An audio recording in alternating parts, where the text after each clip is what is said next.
मैं सच्ची कहानियाँ सुनाना पसंद करता हूँ, झूठ बोलने से बचता हूँ। मैं आपको 3-4 छोटी छोटी कहानियाँ सुना रहा हूँ। ये सारी कहानियाँ सच्ची हैं, 1-1% सच्ची हैं, पर मैं किसी का नाम नहीं लूँगा। जिनकी कहानी है उनका नाम नहीं लूँगा, उनकी प्राइवेसी का मामला है। पर हाँ, सच्ची कहानियाँ हैं। अच्छी बात है कि इन कहानियों के किरदार हम लोग नहीं बने, ईश्वर करे हम कभी ना बने, लेकिन कहानियाँ सच्ची हैं। जब मैं दिल्ली आया था 1990 में, मैं हरियाणा के एक शहर से, भिवानी से दिल्ली आया था पढ़ने के लिए। मेरे ड्रीम कॉलेज में हंसराज भी एक था, पर मेरा संयुक्त से मेरा एडमिशन जाकिर हुसैन में हुआ। मेरे अंक ठीक थे, यहाँ हो सकता था, पर मैं तो नई दिल्ली स्टेशन पे उतरा, बाहर निकला, पता लगा वहीं एक कॉलेज है, वहीं एडमिशन ले लिया मैंने। तो लोगों ने कहा कि यार कैंपस बड़ा अच्छा होता है। मैंने यार क्या फ़र्क पड़ता है, कॉलेज कॉलेज होता है, छंडो, यही छंडो में सिखाने आया हूँ आप लोगों को। ठीक है, स्टेशन से निकले वहीं कॉलेज है, मैंने घर जाना होगा तो आराम से कॉलेज से निकल जाएंगे, क्या रखा है कैंपस में। पर मेरा एक दोस्त जो मेरे साथ ही आया था उसी शहर से, उसने एडमिशन हंसराज कॉलेज में लिया। मैं और वो स्कूल के डिबेटर्स थे, डिबेटिंग में हम लोग स्कूल टाइम से काफ़ी एक्टिव थे। डीयू में आए तो यहाँ भी एक्टिव रहे। डीयू में मैंने करीब 5 साल डिबेटिंग की और मेरा ख्याल है कि लगभग 300-400 डिबेट्स मैंने जीती होंगी डीयू में, कुछ हरी भी होंगी, लेकिन मैंने खूब डिबेट, वो मेरा दरअसल दाना पानी था, रोजी रोटी मेरी वही थी कॉलेज के दिनों में। घर से पैसे मैं लेता नहीं था, मिलते भी नहीं थे, देना क्या था, ऐसी स्थिति भी नहीं थी उस समय मेरे घर में कि मिल सके। तो डिबेटिंग मेरा रोजगार था, एम्प्लॉयमेंट था, मेरा उससे काम चल जाता था आराम से। उसका भी चल जाता था, वो हंसराज से था, मैं जाकिर हुसैन से था। हम खूब डिबेट्स में मिलते थे। अक्सर ट्रॉफी या तो हम जीते थे या वो जीतता था, कोई भी जीते रूम पे ही आती थी, क्योंकि हम रूममेट्स थे, एक साथ ही रहते थे। वो मुझसे योग्यताओं के मामले में 21 था, बल्कि अगर वो 21 था तो मैं 15 ही रहा हूँगा या 12 रहा हूँगा, 22 या 21 तो नहीं रहा हूँगा, मुझसे बेहतर था योग्यताओं में, बड़ा अच्छा व्यक्ति था। ग्रेजुएशन के बाद मैंने एमए हिंदी साहित्य में एडमिशन लिया, जबकि बीए ऑनर्स हिस्ट्री में किया था मैंने। उसने तय किया कि वो कुछ और करेगा, प्रोफेशनल कोर्स करेगा, नौकरी करेगा, तो वो चला गया दिल्ली से। मैं दिल्ली में रहा। फिर मैं एमए के बाद तैयारी करने लगा यूपीएससी की। तब तक मैं यूजीसी जेआरएफ कर चुका था। पहला अटेम्प्ट दिया, प्रीलिम्स हो गया। मेंस मेरा 96 के मेंस की बात कर रहा हूँ, मेंस शुरू होने वाला था, 2 दिन रह गए थे। करीब 10 दिन पहले वो मेरे पास आया हुआ था दिल्ली में, मिलजुल के अच्छे से बात करके गया था। उन दिनों उसका एक प्रेम संबंध कहीं हमारी ही एक मित्र के साथ चल रहा था। हम सब दोस्त थे, तो उनमें से 2 लोगों का आपस में का अफेयर था। मुझे नहीं पता क्या हुआ, लेकिन मेरे मेन एग्ज़ाम से 2 दिन पहले रात को 12 बजे एक फ़ोन आया और ये बताया गया कि मेरे दोस्त ने फंदा लगा के अपनी जीवन लीला समाप्त कर ली है। वो दिल्ली से दूर था कहीं, और जिस व्यक्ति के बारे में मेरी राय ये थी कि उतना जीवट वाला व्यक्ति कोई हो नहीं सकता, जो ज़िंदगी से हार सकता ही नहीं, जिसके होने से कई लोग हमेशा जीता हुआ महसूस करते हैं, वो चुपचाप एक बंद कमरे में ज़िंदगी से हार गया। मैं आज तक नहीं समझ पाया कि ऐसा कैसे हुआ। बाद में टटोला, उसके पेरेंट्स से बात हुई, भाई से बात हुई, उन्होंने उसकी याद में एक सोशल वर्क शुरू किया ताकि किसी और बच्चे को ऐसा ना करना पड़े। तो जो हल्का हल्का अनुमान हुआ वो है कि शायद कुछ ऐसा था रिलेशनशिप में जो नहीं संभल पाया था, और रिश्ता टूट ना जाए इसका दबाव बहुत ज़्यादा था, और वो दबाव झेल नहीं पाया। इस उम्र में ऐसा फेज़ आता है, कई बार आता है। ये एक कहानी है, हंसराज कॉलेज से ही जुड़ी है, इसलिए मैंने सोचा कि वहीं से बात शुरू करूँ। नाम जैसा कि मैंने कहा मैं नहीं बताऊंगा, तो नाम बताने का मतलब भी नहीं। और वो जिसकी मैं कहानी सुना रहा हूँ, आप लोगों के जन्म से पहले की बात है। आप तो सब 21वीं सदी वाले बच्चे होंगे ना, जेन ज़ी होंगे आप सब लोग, तो ये तो बहुत पुरानी बात है। एक दूसरी कहानी सुनाता हूँ। मैं आपको 2-3 कहानियाँ सुनाऊंगा, फिर उन सबका सार निकाल लेंगे एक साथ हम लोग। दूसरी कहानी ये है कि जब मेरा सिलेक्शन हो गया 97 में, 96 अटेम्प्ट में पहली बार में मेरा सिलेक्शन हो गया था, मैं एक्सटेंशन लेके तैयारी कर रहा था और डीयू में मैं पढ़ा भी रहा था उस समय। तब मैं शायद डीएवी कॉलेज में था या अग्रसेन को, मैं 2 जगह पढ़ा है डीयू में, तो उनमें से किसी कॉलेज में पढ़ा रहा था उस समय में। तो उस समय एक लाइब्रेरी है कैंपस में ही, सेंट्रल रेफरेंस लाइब्रेरी, आप जानते होंगे, CRL बोलते हैं, जो विवेकानंद जी की स्टैचू है उसके सामने ही वो लाइब्रेरी है। उस लाइब्रेरी में नीचे सब बैठ के पढ़ते हैं और टॉप फ्लोर पे रिसर्च फ्लोर है जहाँ MPhil PhD वाले बच्चे पढ़ते हैं। मैं उस समय शायद PhD कर रहा था या MPhil खत्म हुई थी, वहीं बैठता था, पढ़ता था रोज़। कई दोस्त पढ़ते थे हम लोग वहाँ। हम सुबह 8 बजे लाइब्रेरी खुलते ही वहाँ घुसते थे, रात को 1 बजे निकलते थे लाइब्रेरी बंद होने के समय। तो वहाँ एक छत थी, छत पे छोटी सी कैंटीन थी जहाँ हम लोग जब जब बोर होते थे दिन में 3-4 बार जाके चाय पीते थे। चाय पी ली, बिस्किट खा लिया, थोड़ी गप्पे मार ली, वो सब वहाँ करते थे। तो वहाँ मेरे बहुत सारे दोस्त थे, उनमें से कई लोग अब बहुत सीनियर सिविल सर्वेंट्स हैं, कुछ लोग प्रोफेसर्स हैं डीयू में। 2 बच्चे थे मुझसे जूनियर, 3-4 साल जूनियर थे, बड़े प्यारे बच्चे थे। मुझे उस समय तक पढ़ाई लिखाई का शौक अच्छा खासा हो गया था, तो वो रोज़ मेरे साथ बैठते थे केवल बात करने के लिए, किसी मुद्दे पर बहस करनी है तो बहस होती थी, समझते थे। फिर मुझे पता लगा कि वो दोनों रिलेशनशिप में हैं, रिश्ते में हैं, दोनों ने शादी भी कर ली। उनकी योजना डीयू में पढ़ाने की थी या सिविल सर्विस की भी थी शायद, पता नहीं। मेरा इंटरेक्शन बहुत ज़्यादा उसके बाद रहा नहीं उनसे, क्योंकि मैं सर्विस में चला गया था। इतने जिज्ञासु बच्चे थे दोनों, इतने जिज्ञासु कि उनसे मिलकर तबीयत खुश हो जाती थी, कि हर चीज़ जानने का मन करता था उनका, हर विषय पढ़ने का मन करता था। एकदम जीवन से भरे हुए बच्चे, आंखों में चमक ऐसे। फिर दोनों की शादी हुई तो मैं शादी में जा नहीं पाया, क्योंकि मेरा रिश्ता सिर्फ लाइब्रेरी में 1 घंटा गप मारने वाला था, उससे ज़्यादा था नहीं रिश्ता उनके साथ। फिर सुनता रहता था कि मैं सब बढ़िया चल रहा है, पढ़ाई कर रहे हैं, तैयारी कर रहे हैं।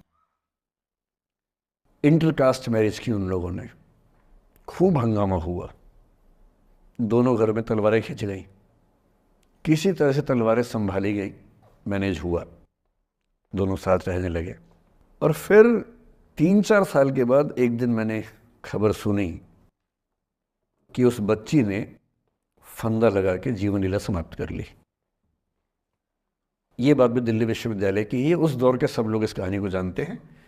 मेरे ख्याल से ये दोनों कहानियाँ आपकी प्रिंसिपल मैडम जानती होंगी, नहीं ध्यान कर पाएंगे तो मैं उनको जैसे नाम बोलूँगा अकेले में वो तुरंत समझ जाएंगे मैं किसकी बात कर रहा हूँ। मैं आज तक नहीं समझ पाया कि ऐसा क्या हुआ होगा। तो बाद में अनुमान जो हुआ वो ये, इंटरकास्ट मैरिज, परिवार का दबाव, समाज का दबाव, आपस के दबाव, टॉक्सिक रिलेशनशिप, अंत में उस दबाव को न झेल पाना और जीवन समाप्त कर देना, ये हुआ। ये 2 घटनाएं हैं। एक तीसरी घटना ये है कि दिल्ली में आज से 25 साल पहले घटना घटी। आप लोग तब बस पैदा हुए होंगे, घुटनों में चल रहे होंगे, या उससे 5-7 साल पहले की बात रही होगी। ये घटना दिल्ली के सब सीनियर लोग जानते हैं, जिनकी उम्र 35-40 साल है वो सब जानते हैं इस घटना को। मोबाइल फ़ोन में वीडियो नया नया आया था उस समय, अब तो आपके हर फ़ोन में वीडियो है, अब तो सामने भी है, ताकि आप वैसा वाला मुंह बना के सेल्फी खिंचवा सके। पाउट बोलते हैं ना, मैं उसको देसी भाषा में सूअर जैसा मुंह बोलता हूँ, और वैसा ही बनता भी है, क्यूट क्यूट सा सूअर जैसा मुंह बना के लोग सेल्फी खिंचवाते हैं, उसको बोलते हैं पाउट। तब तो कैमरा फ़ोन में पहली बार आया था, तब लोग अभ्यस्त नहीं थे। अब जैसे आप लोग कितने अभ्यस्त होंगे, हम भी होने लग गए अब तो। अब हम किसी से बात करते हैं तो हम ये एज्यूम करके चलते हैं कि उसने फ़ोन में कुछ ना कुछ ऑन कर रखा होगा, या तो आवाज़ रिकॉर्ड करेगा या वीडियो बनाएगा। तुम कितने केयरफुल होकर बोलते हैं, कितने कॉन्शियस रहते हैं। और सर्विलांस सोसाइटी की सबसे बुरी बात यह है कि हम हमेशा चौकन्ने रहते हैं, हम सहज हो ही नहीं पाते। सहज रूप से 2 लोग बात कर लें, हो ही नहीं पाता। तो मैं तो अपने ऑफिस में कई बार ऐसा करता हूँ, जब हम 3-4 लोग बैठते हैं इनफॉर्मल बातचीत के लिए, हम सब अपना अपना फ़ोन कमरे के बाहर छोड़ के आ जाते हैं, फिर 2 घंटे बात करते हैं, इस भय से मुक्त होके कि कहीं कोई रिकॉर्ड तो नहीं कर रहा। ये हालत है आज की। उस ज़माने में तो फ़ोन थे। मोबाइल फ़ोन आया था भारत में लगभग 1995 के आसपास पहली बार। बड़ा महंगा था, 16 रुपये प्रति मिनट इनकमिंग, 16 रुपये प्रति मिनट आउटगोइंग, ये रेट से उस समय।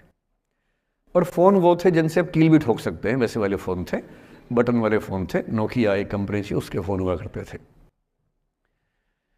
उसके 4-5 साल के बाद क्या हुआ, पहली बार किसी कंपनी ने फ़ोन में कैमरा लगा दिया। ये बात उस समय के लोग नहीं समझते थे। जब भी नई तकनीक आती है उसको समझने में टाइम लगता है। जो पहले समझते हैं फ़ायदा उठा लेते हैं, जो थोड़ा लेट समझते हैं वो उसका नुकसान उठाते हैं। उस समय दिल्ली के एक प्रसिद्ध स्कूल में 11वीं-12वीं क्लास के 2 बच्चों में आपस में कोई रिलेशनशिप रही होगी। वो दोनों किसी ऐसी सिचुएशन में थे जो सिचुएशन बहुत ही प्राइवेट किस्म की थी, बहुत निजी किस्म की थी, जिसको पब्लिक नहीं कर सकते। कुछ फिजिकल रिलेशनशिप जैसा मामला था। उस दुष्ट लड़के ने लड़कों के इतिहास को कलंकित, लड़कों का इतिहास वैसे भी कलंकित ज़्यादा है, उसे और कलंकित करते हुए उस पूरे सिचुएशन का वीडियो बना लिया। ऐसे मामलों में दुर्भाग्य है, मैं लड़का हूं इसलिए लड़के पवित्र थोड़ा ना हो जाएंगे। लड़का है, इतिहास कलंकित तो है, उसका वीडियो बना लिया और दुष्टता का चरम स्तर निभाते हुए वो वीडियो अपने एक दोस्त को शेयर कर दिया। ये कहे कि किसी और को दिखाना मत, जैसा कि होता है अफवाहों की दुनिया में। हर अफवाह एक व्यक्ति एक को ही बताता है, ये कहे कि किसी और को मत बताना, और अगला व्यक्ति भी अगले को यही कहे कि बोलता है किसी और को मत बताना। और इस तरह से पूरे शहर को खबर होती है और सबको लगता है कि सिर्फ मुझे पता है। वो वीडियो फैल गया। नए नए फ़ोन आए थे, पर वो फ़ोन कम लोगों के पास थे, कैमरे वाले फ़ोन। तो फ़ोन से कितना फैलता, ज़्यादा नहीं फैला। लेकिन उस समय दिल्ली की एक कुख्यात मार्केट हुआ करती थी, पालिका बाज़ार, अभी भी है, पर तब वो कुछ और कामों के लिए कुख्यात हुआ करती थी। अब तो कपड़े मिलते हैं, तब कपड़ों के साथ कई चीज़ें और मिलती थी वहाँ। जैसे गंदी फिल्मों की सीडी चाहिए हो तो वहाँ मिलती थी, ग्रे मार्केट में, चोरी छिपे। इस वीडियो को सीडी में कन्वर्ट करके लोगों ने वहाँ से खरीदा, लाखों करोड़ों की संख्या में। नए नए टेलीविज़न चैनल प्राइवेट आए थे, और प्राइवेट टीवी चैनल को खबरों की भूख इतनी होती है कि वो खबर के लिए जान दे सकता है और जान ले भी सकता है किसी की। 24 घंटे इस खबर पे, इस चीज़ पर खबरें चल रही थी सारे चैनल्स में कि ये वो लड़का है जिसने ऐसा किया, ये वो लड़की है, ये वो स्कूल है, इस स्कूल की प्रिंसिपल से बात करेंगे, इससे बात करेंगे। वो जो बच्ची थी जिसकी इसमें कोई गलती नहीं थी, सिवाय इसके कि वो किसी एक लड़के से प्रेम करती थी, जो कि उस उम्र में बच्चे कर बैठते हैं। इसके लिए बहुत चिल्लपौनी मचानी चाहिए। बच्चों को आप हर बात पे अपराधी नहीं मान सकते। उस बच्चे की गलती सिर्फ इतनी थी कि उसने अपने दोस्त पे भरोसा किया, जो भरोसे के लायक था नहीं। वो नीच किस्म का व्यक्ति था जिसने उस संबंध की गरिमा को समझा नहीं। उस बच्ची के घर के बाहर 24 घंटे न्यूज़ चैनल से कैमरे खड़े रहे। घर से कोई भी निकले 50 कैमरे पीछे, आप बताइए आपकी बेटी कैसी है, आप बताइए आपकी बहन कैसी है। अंत में उस पिता ने अपनी बच्ची को इस देश से बाहर भेज दिया। उसके कुछ दिन बाद की जो खबर टीवी चैनल से नहीं दिखाई, उसके पिता ने आत्महत्या कर ली। ये तीसरा इंसिडेंस है। ये सारी खबरें सच्ची बता रहा हूं मैं, इनमें से एक भी झूठ नहीं है। झूठी कहानियों से मोटिवेशन दिया जा सकता है, मैं जानता हूं, पर जब सच्ची कहानियां हैं तो मैं झूठ क्यों बोलूं? सारी सच्ची कहानियां बता रहा हूं मैं आपको। एक चौथी कहानी जो आप में से कई लोगों की होगी। मेरा एक स्टूडेंट है, सिविल सर्वेंट है, सीनियर लेवल पे है, करीब 40 साल का है। उसने आज तक शादी नहीं की। क्या उसकी शादी करने की इच्छा नहीं थी? पूरी इच्छा थी। फिर क्यों शादी नहीं की? भाई कुछ लोग तो होते हैं कि शादी करनी ही नहीं, कोई मिशन है। योगी जी हैं, मोदी जी हैं, ठीक है, उनका तो मिशन है। ममता जी है, उनका मिशन है। पर जिसका जीवन में ऐसा कोई मिशन नहीं है और जिसको प्रेम करने का मन भी करता हो, वो तो शादी करता है आमतौर पे। उसने शादी क्यों नहीं की जानते हैं? जब वो 25-26 की उम्र में था, जब वो मेरा विद्यार्थी भी था, एक दिन मेरे पास आके बोला कि सर एक बात करना चाहता हूँ। मुझसे मेरे स्टूडेंट्स ऐसी बातें खूब करते हैं पर्सनली आके, अब तो मैं टाइम कम दे पाता हूँ, पहले तो ये सब होता रहता था क्लास के अलावा। एकदम रोता हुआ आया, आंखों में आंसू भरे हुए बहुत सारे। अरे क्या हो गया भाई?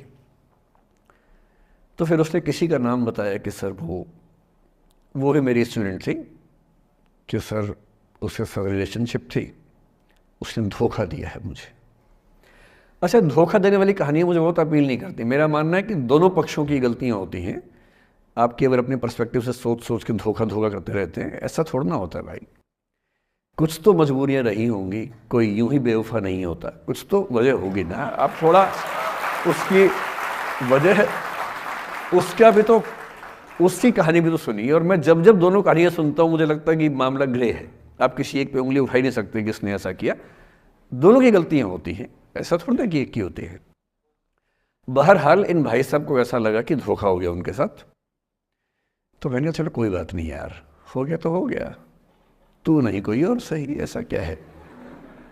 इतनी बड़ी दुनिया है, 8 अरब की आबादी अब है, उस समय भी 6-7 अरब तो थी। मैंने कहा 3.5 अरब 350 करोड़ में कोई तो होगी तुम्हारे लिए, ऐसा क्या है, कोई और देखेंगे।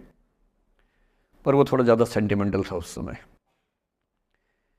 धीरे धीरे पता नहीं उसके मन में क्या बैठ गया, उसके मन में ये बैठा कि दुनिया की सारी लड़कियां धोखेबाज होती हैं। ऐसे मूर्खों की कमी नहीं है दुनिया में, ऐसे बहुत मूर्ख हैं। दर्शन की दुनिया में इसे अवैध सामान्यीकरण कहते हैं, इलिसिट जनरलाइजेशन। इसका मतलब बहुत छोटे सैंपल के बेस पे ये समझ लेना कि ये थियरी पूरे ब्रह्मांड पर लागू होती है। एक लड़की ने धोखा दिया, मान लीजिए धोखा दिया, धोखा इसने दिया कि उसने दिया कि किसी ने दिया, जो भी कहानी हो, एक सैंपल से ये मान लेना कि सब ऐसे होते हैं। और उसके बाद से उसने कम से कम 10 बार कोशिश की, 10 लोगों से मिला, बातचीत की शादी के लिए। डेटिंग तो क्या करेगा 40 की उम्र में, लेकिन हाँ बातचीत करके देखा कि शायद रुचियाँ मिल जाएं, स्वभाव मिल जाए तो शादी के बारे में सोचें। हर बार 3-4-5 मीटिंग के बाद वापस हट जाता है। अब तो मैंने पूछना बंद कर दिया है। जब तक मैं पूछता था, बोलता था कि सर 3-4 मीटिंग के बाद लगता है कि ये भी वैसी ही है। मैंने कहा भूल जाओ भाई, उससे भूल जाओ, बात खत्म हो गई। उसके बच्चे घूम रहे हैं आजकल स्कूल में, अब तुम कम से कम शादी तो कर लो। वो भाई साहब आज तक अकेले हैं, और अब तो बाज़ार में मूल्य भी कम हो गया उनका, अब विकल्प भी ज़्यादा नहीं मिलते हैं। अब जो विकल्प मिल रहे हैं वहाँ उसकी रुचि और कम हो गई है। तो पूरी संभावना है कि वो जीवन अकेले ही गुजरेगा अब उसका। एक अंतिम एग्जाम्पल देके फिर मैं निष्कर्ष की तरफ बढ़ूंगा। मैं एक आईएएस ऑफिसर को जानता हूँ, 2 आईपीएस को जानता हूँ, बहुत योग्य लोग, देश के सबसे अच्छे संस्थाओं से पढ़े हुए लोग, प्रॉपर आईएएस प्रॉपर आईपीएस में नौकरी करने वाले लोग, और इन तीनों ने अपना जीवन समाप्त कर लिया नौकरी में रहते हुए। क्यों? क्योंकि नौकरी और घरेलू जो दुविधाएं थी उनको झेल नहीं पा रहे थे, ना झेल पा रहे थे, ना भूल पा रहे थे। लेट गो नहीं कर पाए तो गिव अप कर दिया। और इसलिए मुझे अक्सर लगता है कि जितनी चीज़ें हम सिखाते हैं बच्चों को, हिस्ट्री, इकोनॉमिक्स, लिटरेचर, वो सब ठीक है, उनका भी महत्व है। शायद उससे ज़्यादा महत्व इस चीज़ का है कि ये समझें कि अपने इमोशंस को कैसे मैनेज करना है। जब जीवन में ऐसा लगे कि सब खत्म हो गया है, जब जीवन में लगे कि बहुत टॉक्सिक किस्म की लाइफ हो गई है, उससे बाहर कैसे निकलें, शायद ये सबसे महत्वपूर्ण लेसन होता है जो हम सबको सीखना चाहिए। मैंने कहीं से सीखा नहीं है, ना मैंने ऐसी किताबें पढ़ी हैं। हालांकि मैंने 2 किताबें मंगवाई हैं पिछले हफ्ते, पढ़ी नहीं है अभी तक, तो मैं किताबों के बेस पे नहीं जानता कैसे सीखते हैं, लेकिन ज़िंदगी से तुम सीख सकते हैं। इन कहानियों का सबका एक ही सार है, वजह अलग अलग है। एक व्यक्ति ने इसलिए अपना जीवन समाप्त किया कि वो रिश्ता उसके हाथ से छूट रहा था। एक ने इसलिए जीवन समाप्त किया कि रिश्ता बन गया था पर समाज के दबाव, घर के दबाव मैनेज नहीं कर पाए। एक ने ज़िंदगी भर शादी नहीं की सिर्फ इसलिए कि वो पुरानी यादों को भूल नहीं पाया। अरे एक बार गलती हो गई तो हो गई, आगे तो संभावना जीवन में है भाई, क्यों इतना हावी रखना उसी दिमाग के ऊपर।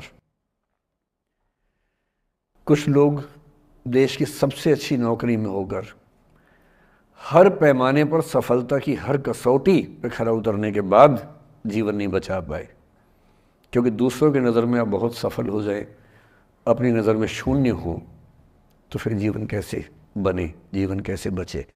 इन सारी कहानियों का मूल भाव एक ही है, अगर आप खुद को हैंडल नहीं कर सकते तो दुनिया को क्या हैंडल करेंगे। दुनिया को हैंडल करने से पहले खुद को हैंडल करना सीखना पड़ता है, और उसका सबसे आसान जो रामबाण उपाय है उसको बोलते हैं द आर्ट ऑफ लेटिंग गो, जाने दो। वो अफसाना जिसे अंजाम तक लाना ना हो मुमकिन, उसे एक खूबसूरत मोड़ देकर छोड़ना अच्छा। साहिर ने लिखा,